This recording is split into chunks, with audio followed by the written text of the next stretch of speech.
Reciba un cordial saludo. Mi nombre es Rolando Torres, estudiante de Administración de Empresas Turísticas y Hoteleras.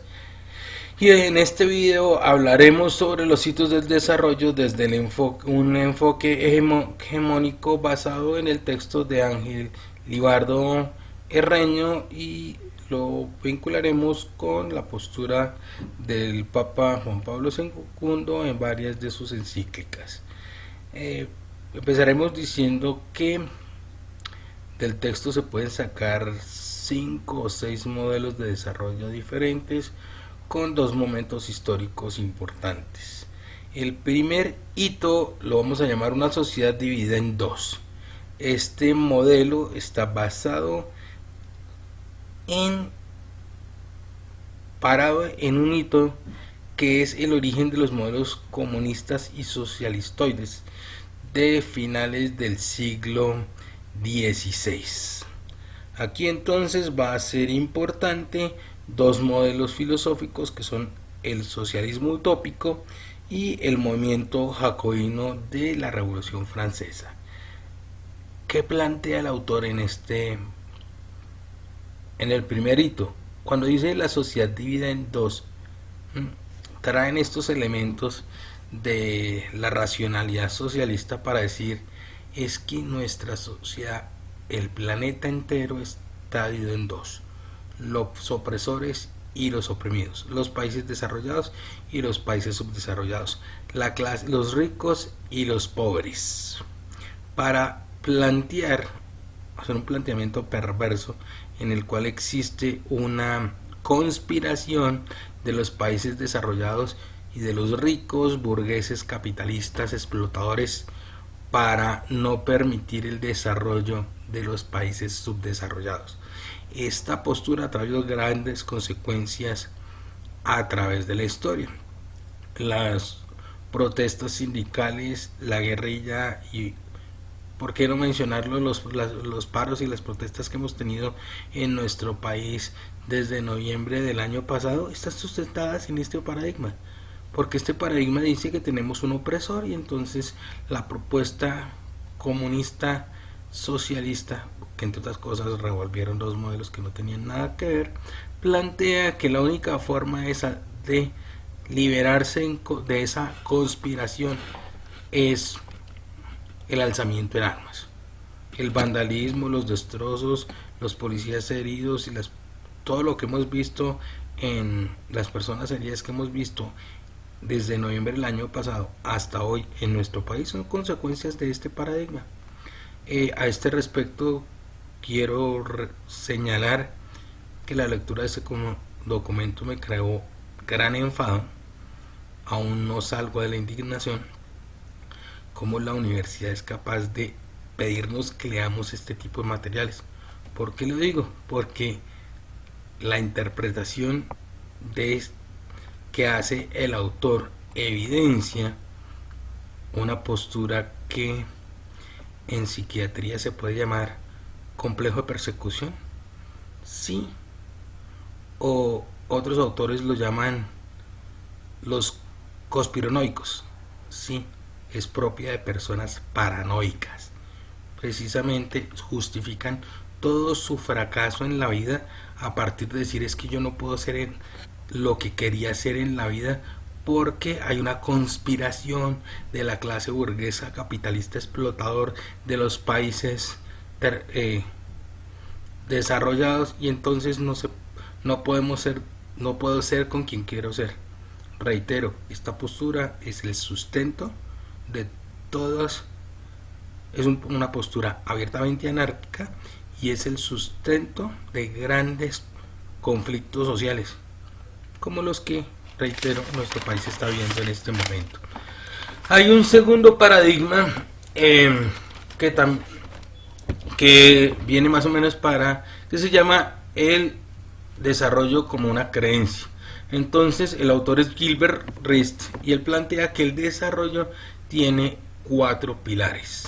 El desarrollo como es un proceso natural, genera hay una continuidad y una homogeneidad.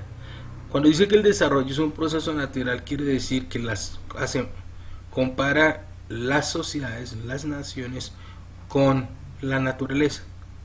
Y entonces existe un proceso natural de evolución y todas las sociedades en algún momento van a llegar a ser desarrolladas, porque uno de los cuatro pilares de la tesis es: el desarrollo es irreversible.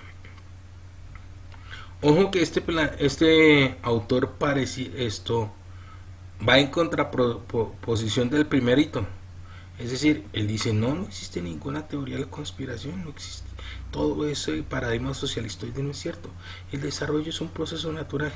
Sin embargo, más adelante en el texto se encuentran las profundas críticas del autor, eh,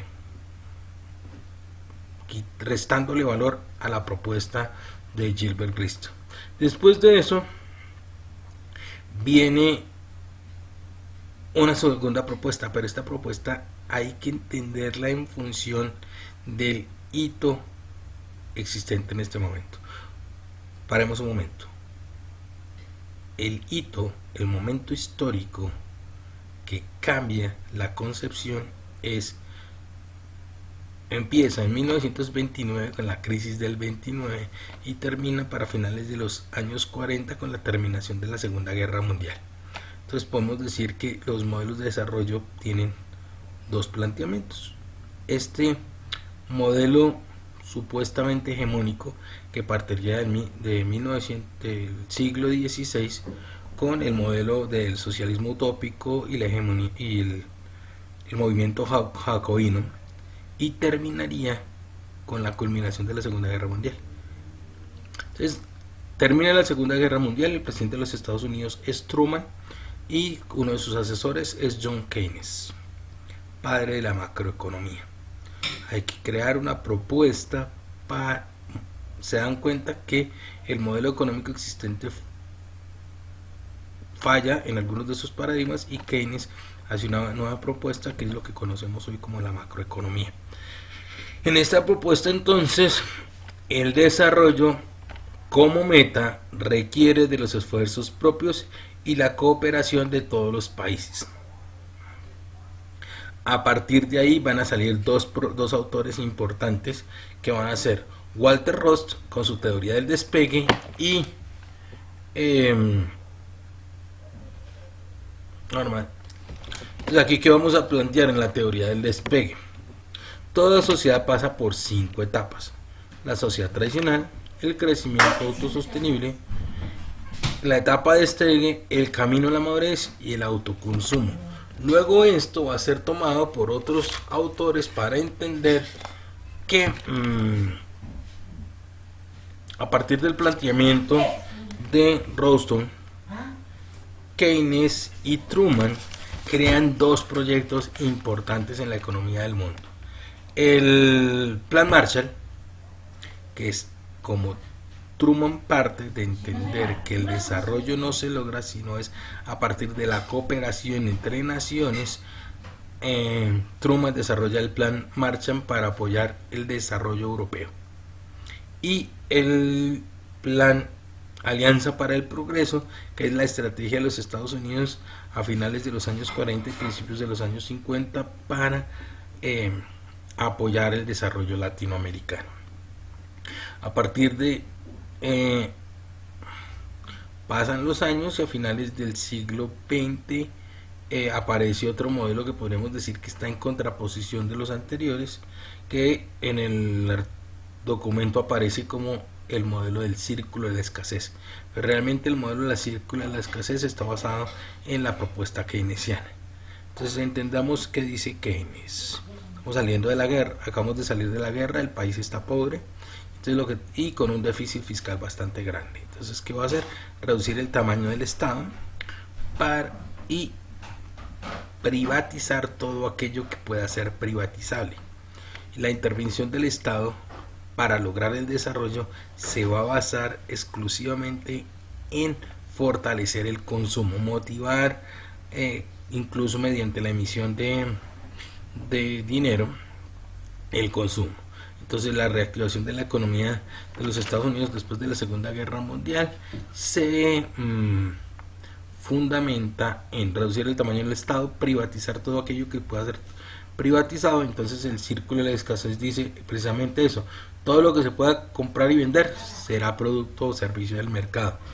La privatización de todos los recursos posibles y una amplia división entre lo público y lo privado, con un tamaño del Estado pequeño y un sector privado muy grande. Esto se ve profundamente criticado por otros los documentos de referencia en el análisis de la acción, que es el video Historia de las Cosas, donde el autor abiertamente crea una postura anticapitalista, antineoliberal, se burla del Estado pequeño, lo plantea como un Estado arrodillado a merced del sector privado, eh, con unas condiciones laborales denigrantes que a decir verdad no son ciertas. Vuelve todos los productos comerciales, todo esto que vamos a decir, todo se compra y todo se vende. Entonces dice no, todo es tóxico, todo es nocivo para la salud, sataniza la producción privada para decir que decir que todo es tóxico. Y todo estos 5 modelos terminan en el análisis que hace el Papa Juan Pablo II y su propuesta sobre la doctrina social de la Iglesia. Parte de criticar algunos elementos de lo que podríamos llamar el capitalismo salvaje, diciendo sí, el trabajo es un parte de la naturaleza humana, y en algún momento lo plantea como un trabajo, como un derecho, lo que nos haría pensar que hay una postura aparentemente comunistoide, socialistoide, pero no es cierto. Lo hace para criticar el modelo y para plantear una nueva propuesta de desarrollo. Entonces podemos decir que hay 3 hitos: el modelo de desarrollo que empieza en el siglo XVI y termina en el siglo XX con la Segunda Guerra Mundial; el modelo de desarrollo que se maneja desde la Segunda Guerra Mundial hasta las encíclicas papales y la propuesta papal. La propuesta papal se basa en, voy a citar una de las encíclicas para ser concreto: el desarrollo ha de estar regido por un objetivo moral y una orientación dirigida al verdadero bien y a la felicidad auténtica. Al respecto, el Papa Juan Pablo II critica a este modelo de las 5 etapas de Rostow. Recuerden que Rostow nos plantea que la última etapa es el alto consumo. A este respecto, el Papa, ¿qué dice? Pues aún en los países desarrollados, propios de una sociedad consumista, donde hay un materialismo craso, existe una radical insatisfacción. ¿Qué quiere decir? Que este concepto del bienestar y el desarrollo basado en el consumismo no genera la felicidad y el bienestar que esperaremos. Dice no, la propuesta papal es: el desarrollo debe tener un objetivo moral. Pero tenemos que entender que es una moral cristiana basada en la propuesta de Jesús y los paradigmas cristianos y católicos. Desde esa perspectiva, entonces, podemos decir que el Papa Juan Pablo II propone un desarrollo basado en la transformación moral del individuo. Sí fortalece, plantea que el trabajo es una parte esencial de la naturaleza del ser humano, sin meterse en planteamientos, en posturas políticas ni de corte radicalmente neoliberal, porque lo critica en algunos aspectos, pero tampoco capitalista socialistoide, porque lo critica en algunos aspectos. El tema da para mucho debate y espero que en próximas emisiones logremos ampliar algunos de los conceptos planteados. Gracias.